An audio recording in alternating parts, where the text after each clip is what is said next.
दोस्तों एनआईसीएल के एग्जाम में अब काफी कम दिन बचे हुए हैं। 27 तारीख को आप लोगों का एग्जाम है। लगातार बच्चे स्टडी कर रहे हैं और एनआईसीएल भाई साहब कॉम्पिटिटिव आपको मिलेगा, क्योंकि इसमें ना केवल जो फ्रेश बच्चे हैं वो पढ़ रहे हैं या वो एग्जाम देंगे, जो ऑलरेडी बैंक में होंगे ना वो भी इसको जो है वो भर रहे होंगे, क्योंकि कई मामलों में इंश्योरेंस की जॉब को जो है वो थोड़ा सा बेटर माना गया है। चाहे आप थोड़ा सा मतलब 5 डेज वर्किंग देखिए या फिर थोड़ा वर्क लाइफ बैलेंस देखिए, हालांकि दोनों चीजें बेटर हैं, लेकिन यहाँ पे चीजें थोड़ा सा जो है वो बेहतर दिख जाती हैं।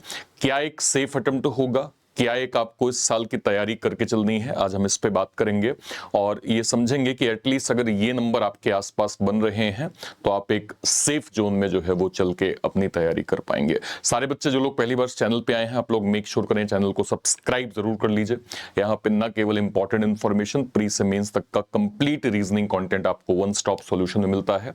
मेक श्योर करें आप सभी लोग चैनल को सब्सक्राइब जरूर कर लीजिए। देखिए 27 अगस्त को आप लोगों का जो है वो एग्जाम होने वाला है। अब थोड़ा सा लास्ट ईयर के पेपर के पैटर्न को देखते हैं। लास्ट ईयर मतलब 24 में पेपर हुआ था, ठीक है। शिफ्ट 1 में अगर मैं देखूं 30 नवंबर को पेपर हुआ था।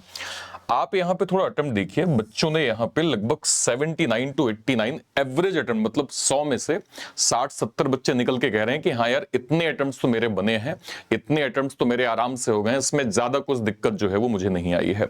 इसका मतलब क्या है? इसका मतलब ये है कि आपको यहाँ पे समझना पड़ेगा कि बच्चों के अच्छे खासे क्वांट में 27 से 30-35 में से, रीजनिंग में लगभग 30-32 बन जा रहे हैं, इंग्लिश में भी 22 से 24 का नंबर आराम से दिख रहा है।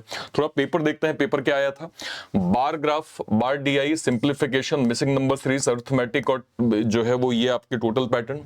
इसके अलावा क्या कहते हैं अर्थमेटिक में आपका speed and distance, time and work, averages, boat and stream, profit loss, mensuration, mixture, compounding interest यानी CI, ratio, partnership and ages के जो है वो एक क्वेश्चन। तो ये आपको टोटल अर्थमेटिक के अलग अलग पैटर्न के क्वेश्चन दिख गए। इसके अलावा अगर मैं जाऊंगा, फ्लोर पजल का सवाल, सीक्वेंस पजल का, month plus date, order ranking, inequality, direction distance, blood relation, alpha numeric series, number based, meaningful word और मिसलेनियस का एक क्वेश्चन। टोटल 35 नंबर, बहुत आराम से डुएबल था सर, और आराम से आप यहाँ पे इसके अटेम्प्ट्स को बना सकते थे। आरसी के यहाँ पे 10 क्वेश्चन आए, जंबल फॉर्म के 5 question, single filler 4 question, error reporting 4 question, phrase replacement 3 question, miss spelled के यहाँ पे 4 क्वेश्वन, ठीक है। अब इसमें क्या क्या पैटर्न आया था? डक एंड डकलिंग जो है वो स्टोरी बेस्ड आपका जो है वो आरसी आया था। Parajumble dog based story I थी।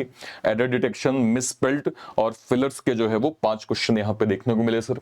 अब ओवरऑल अगर मैं यहाँ पे पैटर्न देखूं कि एनालिसिस जो है वो एग्जाम की क्या कहती है, आरसी लेंदी थी लेकिन क्वेश्चन डायरेक्ट थे, वो कैब मॉडरेट थी।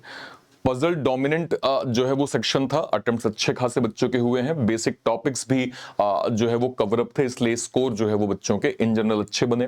कैलकुलेशन इजी थी, सिंप्लीफिकेशन और अर्थमेटिक ने स्कोर जो है वो यहाँ पे बूस्ट जो है वो प्रॉपर किया था। अब आप देखिए, अगर आप यहाँ पे देखिए एक्यूरेसी की रिक्वायरमेंट ओवरऑल पेपर में आपकी काफी ज्यादा हाई रही है, ठीक है।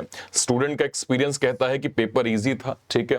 स्पीड की रिक्वायरमेंट इसमें थी, है ना, ये मीडियम था, लेकिन ओवरऑल जो स्कोर पोटेंशियल था, रीजनिंग सबसे ज्यादा हाई था। बाकी दोनों सेक्शन में भी आप स्कोर कर सकते थे, लेकिन रीजनिंग 35/35 तक, चलिए अब ठीक है मीनिंगफुल वर्ड आ जाएगा तो आपको, अब मीनिंगफुल वर्ड ही नहीं पता है तो आप क्या ही करिएगा, बट 34 नंबर 33 नंबर तो आपके कहीं नहीं गए थे लास्ट ईयर के पैटर्न के अकॉर्डिंग, ठीक है सर, ओके। अब यहाँ पे आप देखिए सिंप्लीफिकेशन 11 क्वेश्चन थे, स्कोरिंग टॉपिक था, फास्टेस्ट कैलकुलेशन बच्चों ने 9-10 क्वेश्चन इजीली सॉल्व कर लिए। अर्थमेटिक के 12 क्वेश्चंस आपको मिले, फार्मूला बेस्ड टोटल क्वेश्चंस आए थे जो आपके एग्जाम में देखने को मिले। Missing number series, easy pattern, basic pattern की जो है वो बेस सीरीज थी। Bar graph DI simple calculation था और डीआई बहुत लेंथी पैटर्न में नहीं था। इसमें भी आप देखें direct formula based, standard concept, simple calculation, ये जितने भी अर्थमेटिक के टॉपिक थे उन पे हम बात कर रहे हैं, ठीक है। तो सिंप्लीफिकेशन प्लस अर्थमेटिक ने लगभग 60% पेपर कवर किया। डीआई के 6 क्वेश्चन थे, बहुत ज्यादा कैलकुलेशन नहीं थी। नंबर सीरीज के फास्ट अटेम्प्ट यहाँ पे जो है वो पॉसिबल हो रहे थे, और एडवांस मैथ के बहुत ज्यादा क्वेश्चन देखने को नहीं मिले। अब देखिए, अगर आप यहाँ पे देखें ओवरऑल सभी का अगर आप डिफिकल्टी लेवल देखें तो कुछ भी आपको बहुत मॉडरेट, मतलब इजी टू मॉडरेट वर्ड भी नहीं था, चाहे पजल हो या मिसलेनियस हो, आराम से आपके नंबर जो है वो 32-33 प्लस जो है वो बन सकते थे, और बने हैं बच्चों ने ये अटेम्प्ट जो है वो क्या कहते हैं प्रॉपर किए हुए हैं, ठीक है, ओके। 15 क्वेश्चन लगभग 43% का वेटेज पजल का था, बाकी लगभग 57% ओवरऑल पेपर जो है वो आसान आया था। यहां भी आप डिफिकल्टी लेवल देखें तो सभी की डिफिकल्टी लेवल इजी थी, ठीक है। ये स्टोरी हमने ऑलरेडी बता दी, स्टूडेंट का एक्सपीरियंस सभी में था कि इजी टू अंडरस्टैंड था, पैराजंबल में लॉजिकल सीक्वेंस था, एरर डिटेक्शन बेसिक रूल्स आए थे, है ना, मिसस्पेल्ड वर्ड थोड़ा ट्रिकी आया था, और फिलर्स का जो बच्चों का एक्सपीरियंस है कि हाँ भाई डायरेक्ट मेथड पे बेस्ड आपके क्वेश्चंस यहां पे आपको देखने को मिले, ठीक है सर। ओके, अब जब आप इन चीजों को यहां पे देखते हैं तो आपको यह भी समझना पड़ेगा कि लास्ट ईयर का जो है वो कट ऑफ का नंबर क्या गया था, मतलब 2024 का कट ऑफ क्या गया था। ये आपके जो भी स्टेट्स है, मैं इसको जनरल के जो है वो बिहाफ में देखता हूं। 82, 82, 81, 83, 82, 80, 89, 89, 85, 79, 73, 86, 84, 83, 81 और 56, जो भी आपका स्टेट है देख लीजिएगा, ठीक है। और अगर मैं थोड़ा सा और देखूं, 80, 81, 85, 83, 82, 82, 76, 73, 85, 83, 82, 87, देन जो है वो 81, देन 84, 84, 85, 61 और यहाँ पे 79 जो है वो पौंडीचेरी का यहाँ पे गया था। इसके अलावा अगर मैं सेक्शनल जो है वो कट ऑफ के नंबर को यहाँ पे देखूंगा तो जनरल कैटेगरी अगर आप देखें 14 नंबर एटलीस्ट आपको इंग्लिश में लाने थे, 12 नंबर एटलीस्ट आपको रीजनिंग में लाने थे और 11 नंबर एटलीस्ट आपको क्वांट में लाने थे। इसमें सेक्शनल भी होता है सर, तो ये भी आपको थोड़ा सा प्रॉपर गो थ्रू करना पड़ेगा।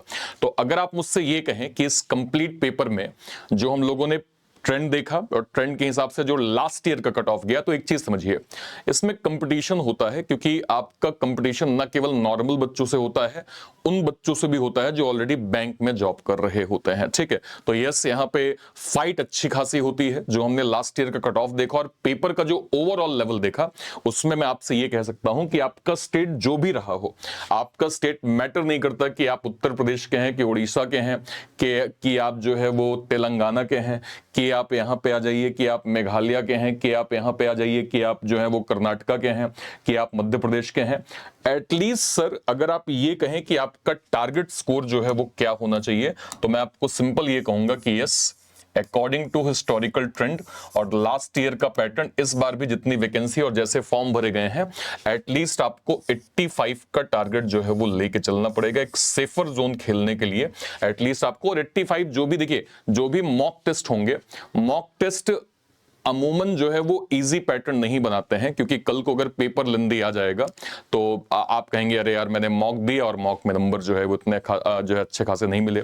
अगर आप किसी भी कोई भी प्लेटफॉर्म का मॉक है, उसमें अगर आप लेट्स सपोज 75 to 80 कंसिस्टेंट अगर नंबर आप बना पा रहे हैं, मतलब ये एवरेज नंबर आपके आ रहे हैं, तो भी मैं कहूंगा कि आपकी प्रैक्टिस अच्छी है। लेकिन आपके जो भी मौके हैं उसमें भी इस नंबर को आप इंप्रूव कर सकते हैं। बट ओवरऑल जो ट्रेंड कहता है वो ये है कि आपका कट ऑफ भले आपके स्टेट में लास्ट ईयर 70 गया हो, 73 गया हो, बट एटलीस्ट आपको ये नंबर लेके चलना पड़ेगा। और देखिए इसके लिए आपको क्या करना है, अगर आप एग्जाम देने जाएंगे तो आपको ये चीज समझनी पड़ेगी कि आपको जो है वो प्रॉपर प्लानिंग बच्चों की नहीं होती है ना। आपको ये पता ही नहीं है क्या पढ़ना है, क्या नहीं पढ़ना है, क्या अटेम्प्ट करना है, क्या नहीं अटेम्प्ट करना है।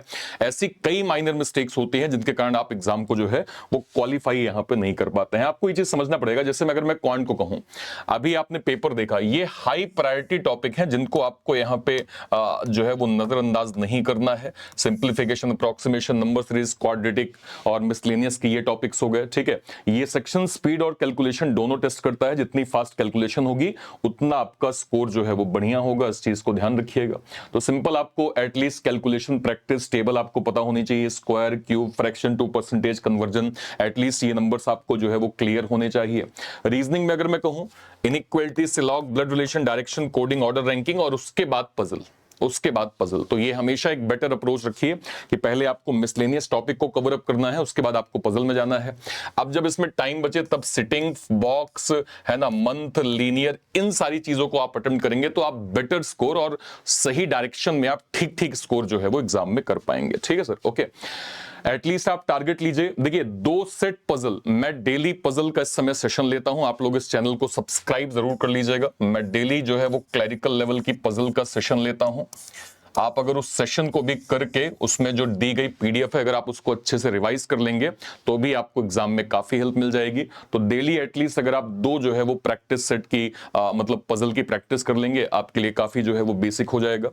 20 क्वेश्चन पेपर की भी पीडीएफ में देता हूं, प्रीवियस ईयर कंटेंट हमने ऑलरेडी करवाया हुआ है, ठीक है। तो ये चीज आपको समझना पड़ेगा। सेम चीजों में अगर मैं थोड़ा सा इंग्लिश पे जाऊंगा तो RC, cloze test, error detection, fill in the blank, sentence improvement और वोकैब, ये वो सेक्शन है जो अर्लियर ट्रेंड में भी अच्छा खासा स्कोर दिए थे और इस बार भी अगर आप फोकस करेंगे तो आप इसमें एक डिसेंट स्कोर यानी बढ़िया स्कोर जो है वो बना सकते हैं, ठीक है सर। ओके, तो मैं आपसे सिंपल बस यही कहूंगा, एनआईसीएल एग्जाम में सिलेक्शन सिर्फ इंटेलिजेंट स्टूडेंट का नहीं होता, सिलेक्शन उस कैंडिडेट का होता है जो रोज पढ़ाई कर रहे हैं, अपनी गलतियों से सीख रहे हैं, मॉक टेस्ट को सीरियसली लेते हैं, रिवीजन रेगुलर करते हैं, एग्जाम के दिन पैनिक नहीं करते हैं। अगर आप अपनी डिसिप्लिन को इस तरह से मेंटेन करेंगे तो आपको एग्जाम में काफी हद तक बेनिफिट जो है वो मिलेगा, ठीक है सर। सारे बच्चे मुझे बताइएगा, आपने जो भी अभी हालिया कोई मॉक दिया होगा, हालिया आपने जो भी मॉक दिया है उसमें आपके एनआईसीएल में टोटल स्कोर कितना बना है ये मुझे बताइएगा। टोटल स्कोर आपका मैथ में, रीजनिंग में और इंग्लिश में स्कोर कितना बना है ये आप लोग मुझे कमेंट सेक्शन में बताइएगा। और उस मॉक में ओवरऑल एक्यूरेसी आपकी कितनी रही है ये भी आप लोग जो है वो कमेंट सेक्शन में जरूर से जरूर मेंशन करिएगा, ठीक है सर। ओके, कोशिश करिएगा कि आपके मॉक के मार्क्स जो हैं वो 80 से एटलीस्ट बिल्कुल भी मैं कहूं तो कम ना हो, 80-85 का रेंज अगर आप बनाएंगे आप जो है वो एग्जाम में बेटर स्कोर, अच्छा स्कोर जो है वो कर पाएंगे, ठीक है सर। ओके, ध्यान रखिएगा एनआईसीएल के लिए ऐसे कोई भी स्टूडेंट जो कुछ टॉपिक्स अभी जिनका जो है वो वीक हो सकता है उसके लिए हमने सर एनआईसीएल का ये वाला बैच यहाँ पे लॉन्च किया था जो सफलता बैच है। इसमें अगर किसी का भी कुछ टॉपिक बचा हुआ है तो इस क्या कहते हैं बैच के माध्यम से अपनी स्टडी आप प्रॉपर जो है वो यहाँ पे कर सकते हैं। इसके अलावा हमने एक सर्विसमैन कैटेगरी का भी एनआईसीएल का बैच यहाँ पे लॉन्च किया था, तो जो भी ईएसएम के जो है वो स्टूडेंट हैं वो इस बैच के थ्रू अपनी स्टडी कर सकते हैं। बट मैं आपको रिकमेंड करूंगा कि अगर आप ग्रेजुएट हैं तो आपको सर हमारे बैंक महापैक के साथ जाना चाहिए, जिसमें अगले 1 साल तक जितने भी नोटिफिकेशन के जो भी बैचेस आएंगे वो सब आपको बैंक महापैक के अंदर मिल जाएंगे। और ये हमारा most demanded ex serviceman super pack जो कि हमारे एक्स सर्विसमैन कैटेगरी के सब लोगों के लिए है। इसमें केवल ईएसएम के ही बैचेस आपको मिलते हैं और इसका फाइनली हमने प्रो वर्जन लॉन्च कर दिया है जिसमें आपको मेंटरशिप यहां पे मिल जाती है, ठीक है, जिसमें आपको डायरेक्ट गाइडेंस, अकाउंटेबिलिटी, सपोर्ट सब कुछ आपको मिल जाता है। तो आप प्रो को अवेल कर सकते हैं। इसकी ऑफरिंग अगर मैं देखूं सर तो इसकी ऑफरिंग जो क्लासिक पैक है 1 साल का 1899, 2 साल का 2499 और जो 2 साल का प्रो है वो आपको 2999 में प्रॉपर मिल जाएगा। कहां से आप अवेल कर सकते हैं? या तो इसी वीडियो के डिस्क्रिप्शन बॉक्स में जाइए या फिर कोई वीडियो जैसे आपने यूट्यूब पे सर्च किया रीजनिंग बाय अर्पित सर, मान लीजिए आप ऐसे चैनल पे गए, चैनल पे जाके मान लीजिए कोई वीडियो, लेट्स सपोज आपने इसी वीडियो पे क्लिक किया, जैसे ही आप इस पे क्लिक करके जैसे ही आप इसके डिस्क्रिप्शन बॉक्स में जाएंगे तो ये आपको यहाँ पे अलग अलग एनआईसीएल का भी असिस्टेंट वाला बैच आपको यहाँ पे दिख रहा होगा, ठीक है। बट मैं रिकमेंड करूंगा अगर आप ग्रेजुएट स्टूडेंट हैं तो आपको बैंक महापैक के साथ जाना चाहिए। बैंक महापैक में आपको सारे बैचेस मिल जाएंगे और ये हमारा एक्स सर्विसमैन सुपर पैक। जैसे आप इस पे जाएंगे, जैसे आप यहाँ पे बाय नाउ पे जाएंगे, क्लासिक प्रो, आपने प्रो पे क्लिक किया, दिए गए कोड को हटा के सिंपल यहाँ पे लिखिए ARPIT, आपको मैक्सिमम एडिशनल डिस्काउंट जो है इस पैक में या फिर सभी तरह के पैक में प्रॉपर मिल जाएगा, ठीक है सर। और कोई भी डाउट होता है इस वीडियो के कमेंट सेक्शन में अपनी बात आप जरूर रखिएगा। टिल देन, तब तक के लिए thank you so much, thank you so much, thank you.